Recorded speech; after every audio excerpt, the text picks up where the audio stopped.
Hello food lovers, welcome to cooking world. ఈరోజు మన ఛానల్లో స్పెషల్ రెసిపీ ఏంటంటే ఏ విధమైన పప్పులు నానబెట్టకుండా అప్పటికప్పుడు కేవలం మరమరాలతో అద్దిరిపోయే క్రిస్పీ దోశ ఇన్స్టెంట్గా ఎలా తయారు చేసుకోవచ్చో చూడండి.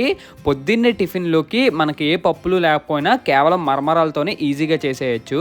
నేను ఈ వీడియోలో చూపించినట్టు మీరు కానీ ట్రై చేశారంటే దోశలు అయితే క్రిస్పీగా వచ్చి టేస్ట్ అయితే అద్దిరిపోతుంది.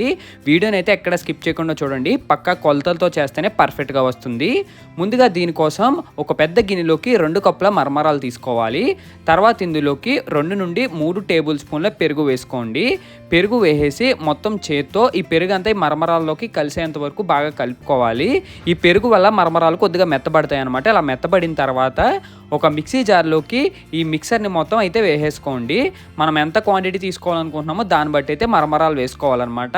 ఇలా మిక్సర్లోకి ఇది వేసుకున్న తర్వాత ఇప్పుడు ఇందులోకి తగినంత బొంబాయి రవ్వ అయితే వేసుకోవాలి. మనం 1 నుండి 2 కప్పుల మరమరాలు తీసుకున్నాం కాబట్టి 1 కప్పు బొంబాయి రవ్వ అయితే వేసుకుంటాం. తర్వాత ఇందులోకి ఒక అరకప్పు శనగపిండి వేసుకోండి. శనగపిండి వేసుకున్న తర్వాత ఇందులోకి తగినంత సాల్ట్ వేసుకోండి. సాల్ట్ కావాలంటే మిక్సర్ అంతా తయారైన తర్వాత కూడా వేసుకోవచ్చు, కాకపోతే ముందే వేసుకుంటే బాగా కలుస్తుంది.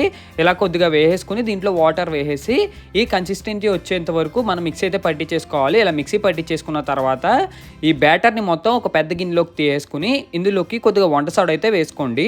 వంట సోడా వేయడం వల్ల దోశలు అయితే క్రిస్పీగా వచ్చి అలాగే మనకి పొంగుతాయి అన్నమాట.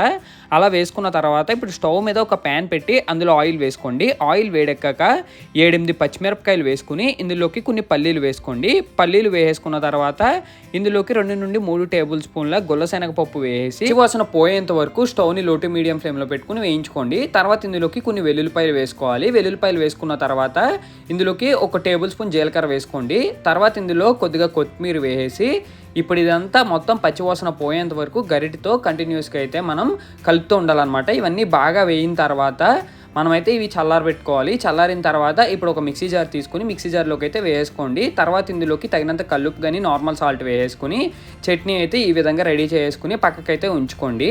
ఇప్పుడు ముందుగా మనం కలిపెట్టుకున్న బ్యాటర్ ఉంటుంది కదా, ఆ బ్యాటర్ తీసుకుని స్టవ్ మీద ప్యాన్ పెట్టి ప్యాన్ వేడెక్కిన తర్వాత చూపిస్తున్న విధంగా అయితే గరిటెతో ఒకేసారి ఈ మిక్సర్ని అయితే వేసేసుకోవాలి. ఇలా మనం మిక్సర్ వేసుకున్న తర్వాత దోశ ఎలా వేసుకుంటామో అలా రోల్ చేసుకుని దీని చుట్టూ మనం ఆయిల్ అయితే వేసుకోవాలన్నమాట. ఇది కొద్దిగా వేగడానికి టైం పడుతుంది కాబట్టి లో టు మీడియం ఫ్లేమ్లో అయితే పెట్టుకోవాలి. లో టు మీడియం ఫ్లేమ్లో పెట్టుకుని ఇదంతా మొత్తం క్రిస్పీగా వేగేంత వరకు కాసేపు అయితే వెయిట్ చేయాలి. ఇది ఒకవైపు బాగా వేగాక స్లోగా అట్లొస్తోటి మనమైతే దీన్ని అయితే రివర్స్ చేసేసుకోవాలి. రివర్స్ చేసేసుకుని మళ్ళీ ఇది లో టు మీడియం ఫ్లేమ్లో పెట్టుకుని గోల్డెన్ కలర్ వచ్చేంత వరకు కాసేపు అయితే వేయించుకోవాలి. ఇలా మొత్తం దోశలన్నీ బాగా వేయించేసుకుని ఒక ప్లేట్లోకి అయితే తీసేసుకోవాలి. ఇలా ప్లేట్లో తీసేసుకుని ముందుగా మనం తయారు చేసి పెట్టుకున్న చట్నీలో కలుపుకు తింటే అద్దిరిపోయే మరమరా దోశ అయితే రెడీ అయిపోద్ది అనమాట. దోశ కూడా చాలా క్రిస్పీగా అయితే వస్తుంది. చూడండి ఎంత క్రిస్పీగా ఉన్నాయో. That's it for today guys. Video మీకు నచ్చినట్టయితే లైక్ చేసి షేర్ చేసి సబ్స్క్రైబ్ చేయండి. ఇంకా నెక్స్ట్ వీడియోలో మళ్ళీ కలుద్దాం. బాయ్.